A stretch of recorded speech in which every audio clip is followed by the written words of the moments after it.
Dampak erupsi Gunung Semeru, Jembatan Piket 0, di Lumajang, Jawa Timur putus.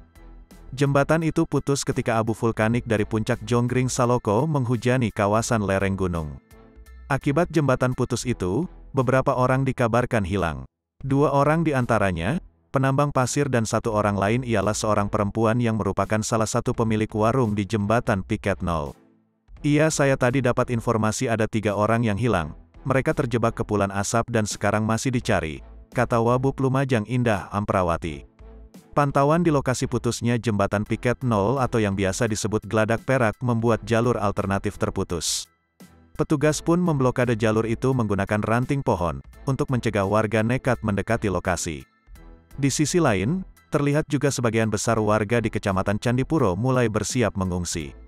Beberapa warga ada yang sudah mulai memadati masjid-masjid. Namun, ada juga yang berangkat mengungsi ke rumah saudara mereka lebih aman.